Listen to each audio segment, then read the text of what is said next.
जय श्री कृष्णा सभी बहन भाइयों के लिए। कैसे हो आप सब? भगवान की कृपा से सब बहुत अच्छे होंगे।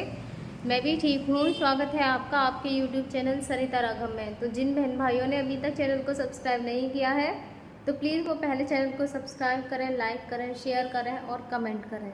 और कमेंट अच्छी करें, क्योंकि कुछ बहन भाई ऐसे हैं जो ऐसे ही कमेंट कर जाते हैं।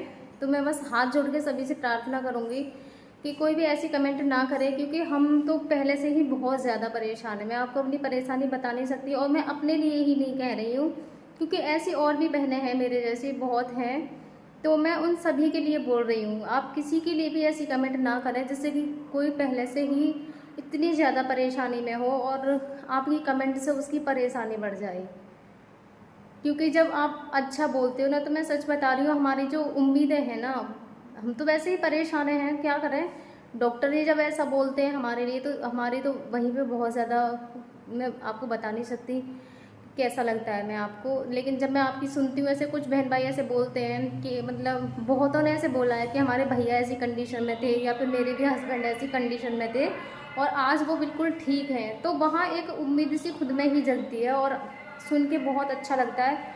हमें भी लगता है कि हमारे हस्बैंड ठीक हो जाएंगे। और वहीं पे अगर कोई हमसे ये बोल दे कि ये कभी ठीक नहीं होंगे, क्योंकि कल ही एक भाई ने कमेंट की थी मुझे, कल के ही ब्लॉग में, मतलब ऐसे कुछ नहीं पर उन्होंने बोला, मुझे बहुत बुरा लगा उनकी कमेंट देख के। उन्होंने मुझसे बोला था कि ये पागल हो चुके हैं और ये ठीक नहीं होंगे कभी भी। तो मैं आपको बता नहीं सकती हूँ कि उस टाइम मुझे कैसे लग रहा था। बस मैं सभी से हाथ जोड़ के रिक्वेस्ट करूँगी कि मेरी जैसी जितनी भी बहनें हैं, उनमें से किसी के लिए भी कोई इस तरह की कमेंट ना करे। हो सके तो उनकी उम्मीद और हौसला बढ़ाना। और इसीलिए मैं बोलती हूँ क्योंकि आपकी कमेंटों से मुझे बहुत ज़्यादा साहस मिलता है। और जब कोई मुझे इस तरह की कमेंट कर देता ना, तो खुद में मैं आपको बता नहीं सकती हूँ कि मतलब क्या बीतती है मुझ पर। तो और भी हैं, सभी को ऐसा ही लगता होगा। तो बस मैं यही बोलूँगी कि इस तरह की कमेंट प्लीज़ ना करें। आपको लगता है तो आप उसे अपने तक ही सीमित रखें। आपको अगर ऐसा लग रहा है कि ये ठीक नहीं होंगे तो प्लीज़ बस उसे कमेंट में ना लिखें, खुद तक ही सीमित रखें। यहाँ तक हो सके तो हौसला ही बढ़ाएं, क्योंकि एक आप सबकी कमेंट ही है जिससे थोड़ा हमें भी साहस मिलता है, एक उम्मीद भी जागती है कि हाँ, हमारे हस्बैंड भी ठीक हो जाएंगे। क्योंकि टूटे हुए तो हम पहले से ही हैं, दूसरा डॉक्टर भी ऐसे बोल देते हैं। तो आपको मैं बता नहीं सकती हूँ हम इस तकलीफ़ से गुजर रहे हैं, हम पे क्या बीतती है। तो बस रिक्वेस्ट कर रही हूँ आपसे, हाथ जोड़ के।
ये दोनों मेरी मौसी मौसा जी हैं जो आए थे देखने के लिए। पहले भी ये कई बार आ चुके हैं। जब मैं दादरी में लेके रही थी उस टाइम भी सभी लोग, उस टाइम तो सभी आए थे देखने के लिए ना। दादरी में भी वहाँ गए थे, हॉस्पिटल पे भी, और मेरे ससुराल में भी आए थे। मतलब सब हर जगह गए थे, लेकिन यहाँ पे ये पहली बार आई हैं मौसी बहुत दिनों में मेरी। तो ये मेरी मौसी जी हैं और ये देखो मुझे समझा रही हैं बस वही है, मासी है ना, मासी तो मासी होती हैं, वो भी मुझे समझा रही हैं बस। और मेरे मौसा जी हैं तो आए थे। मैं इन दोनों से बेचारों के पास ज़्यादा देर बैठ भी नहीं पाई, पर क्या करूँ, काम है, अकेले के लिए हो ही जाता है। मैं इनके पास बैठ भी नहीं पाई, बिल्कुल भी नहीं बैठ पाई, बेचारे ऐसे ही चले गए। नमस्ते मौसा।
मैं इनकी एक्सरसाइज कराऊंगी हाथों की।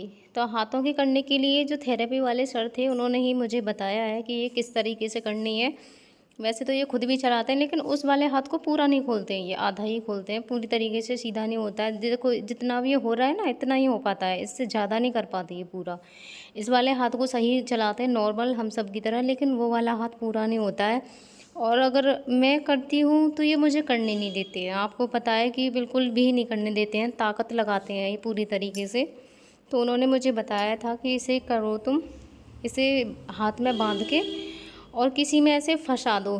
तो स्ट्रेच है, ये स्ट्रेच वाली है ये बैंड सी जो है, ये इसी के लिए होती है। तो ये कह रहे थे ये थोड़ा टाइट करके से लगाओगे तो ये हाथ को सीधा रखेगी, और जैसे ये अपनी तरफ खींचेंगे तो इनकी एक्सरसाइज खुद ही होगी।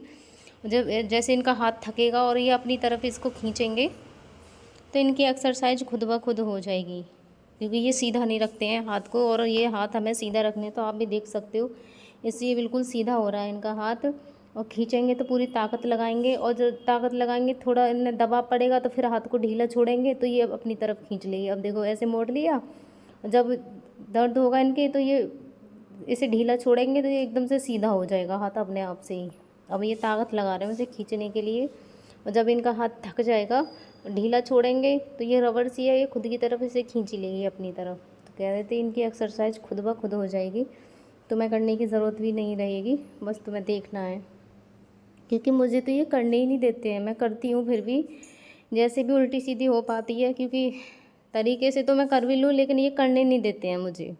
सारी प्रॉब्लम ये आपने भी देखा है, ये थोड़ा मौका मिलते ही छोड़ते नहीं हैं। बस ये अगर इन्हें पता होता तो शायद ये ऐसे करते ही नहीं। अब इन्हें कुछ भी पता ही नहीं है, इसलिए ऐसी हरकत करते हैं। अब इसी तरीके से मैं इनके दूसरे वाले हाथ को भी करूँगी, इसे खोल के। इस वाले की तो हो गई है, अब दूसरा रह गया है तो उस पर करूँगी। और ये भी पूरे गुस्से में थे, गुस्सा इनको बहुत आता है। जब भी देखो कैसे खींच रहे हैं, देखो बहुत ज़्यादा गुस्सा करते हैं। इन्हें भी लगता होगा शायद कुछ कहना चाहते हों, कह नहीं पाते हैं, शायद इस वजह से भी लगता हो कि ये अपने उसमें रहती है, मेरी सुनती नहीं है। लेकिन मैं भी क्या करूं, मुझे भी बस इन्हें ठीक करना है कैसे भी करके। तो मुझे भी करना ही होता है इनके ना चाहते हुए भी, जब भी जाके ठीक होंगे और इनके हाथ पैर वगैरह सब सेफ रहेंगे। वरना ऐसे पेशेंटों की हर चीज़ बेंड हो जाती है, अगर थोड़ी भी लापरवाही हो जाए तो इनकी वहीं की वहीं चीज़ें रह जाती हैं। मैंने देखा है बहुत सारे पेशेंट ऐसे, तो उनकी नहीं हो पाए ना, तो उनके हाथ जहाँ जैसे ये पहले हाथ को वैसे रखते थे, अगर इनकी केयर नहीं होती तो इनका हाथ वैसे के वैसे ही रह जाता, क्योंकि पहले इनका हाथ बिल्कुल वैसे लेफ़्ट वाला ऐसे मुड़ा हुआ रहता था बिल्कुल। आज ठीक है, पूरा तो नहीं खुलता है, मैं ये कहूँ कि पूरी तरीके से नॉर्मल है। नॉर्मल नहीं है पूरी तरीके से, लेकिन चलाते हैं उसको अच्छे से, खोलते भी हैं, बस थोड़ा सा वैसे रह जाता है, लेकिन चलाते हैं। और हाथ पैर वगैरह भी इनके सही हैं, मतलब बॉडी इनकी लूज़ है, ऐसी नहीं है कि वैसे ही हो जाते हैं ना, टाइट टाइट से हो जाते हैं, वो क्या बोलते हैं अभी, हर चीज़ खुली हुई मतलब ढीली होनी चाहिए। थेरेपी वाले सर भी बोलते हैं, अब उन्होंने गैप कर दिया, वो आ नहीं रहे हैं। वो पहले झाझर में बैठते थे और बुलंदशहर में भी था उनका सेंटर, तो वो उन्होंने झाझर वाला अपना सेंटर बंद कर दिया है, बुलंदशहर में ही शिफ्ट हो गए हैं। उन्हें भी दिक्कत हो रही थी वहाँ से, इसलिए तो ये कह रहे थे अब मैं कुछ दिनों बाद खोलूँगा, कभी कभी आते हैं, बीच में आने लगेंगे, क्योंकि थेरेपी भी बहुत ज़्यादा ज़रूरी है, वरना किसी और को देखेंगे हम फिर। और मुझे तो ये करने ही नहीं देते हैं बिल्कुल भी, तो उन्होंने ही बोला था। अब देखो मैं हाथ से भी करूँगी ना तो मुझे करने नहीं देंगे बिल्कुल भी। आप इनकी हरकत देखना मैं कैसे करूँ, मुझसे तो अगर कोई हाँ जेंट्स होगा तो वो कर सकता है, लेकिन जेंट्स कोई है नहीं है इनके पास। एक जेंट्स का होना भी बहुत ज़्यादा ज़रूरी है, लेकिन जेंट्स है ही नहीं कोई घर में, तो अब आए कहाँ से। सब बोलते हैं एक भाई होना चाहिए, छोटा परिवार सुखी परिवार, लेकिन इस टाइम पे पता चल रहा है कि छोटा परिवार कितना सुखी होता है। अब मुझे लगता है कि अगर मेरे भी एक देवर या जेठ होते तो शायद मेरे लिए इतनी परेशानियां ये ना होती। कुछ तो सहयोग देते ही, वैसे सबका अपना परिवार होता है, कोई इतना नहीं करता है। थोड़े बहुत दिन की बात हो तो सब सहयोग करते हैं, वरना सब हट जाते हैं, क्योंकि सबको अपना बार देखना होता है, और आज के टाइम में महंगाई इतनी है, लेकिन कुछ तो सहयोग देते ही, कम से कम काम में ही करवाते, लेकिन करवाते तो सही। मैंने देखा है, औरों के भी हैं करवाते हैं, तो मेरे साथ भी करवाते, और आज मुझे बहुत ज़्यादा परेशानी होती है इस चीज़ को लेके। तो मैं तो सभी के लिए यही एडवाइस देती हूँ कि जिसका एक बेटा हो देख लेना बहुत ज़्यादा, क्योंकि समय कभी किसी को बता के नहीं आता। मैंने भी कभी, मैं तो क्या, कोई भी ऐसी चीज़ें सोचता ही नहीं है कि हमारे साथ कभी ऐसा हो। सब अच्छा ही सोचते हैं कि लाइफ में हमारे साथ अच्छा ही होगा, गलत चीज़ें सोचता ही नहीं है कोई। और सोचेगा ही क्यों कोई, ये थोड़ी नहीं सोचेगा कि हमारे साथ गलत हो। मैंने भी नहीं सोचा था, मैं हमेशा यही सोचती थी कि सब कुछ बहुत अच्छा होगा, और 2 साल में ही सब कुछ ख़त्म हो गया। क्योंकि 6 साल मेरी शादी को हुए हैं अब, और 2 साल से तो ये ऐसी हालत में है। मेरा बेटा है, 2 साल का भी नहीं था जब इनका एक्सीडेंट हुआ था, 1 साल का था वो उस टाइम, 1 साल का ही था बस। ये मेरी बेटी है, ये ट्यूशन के लिए कह रही है।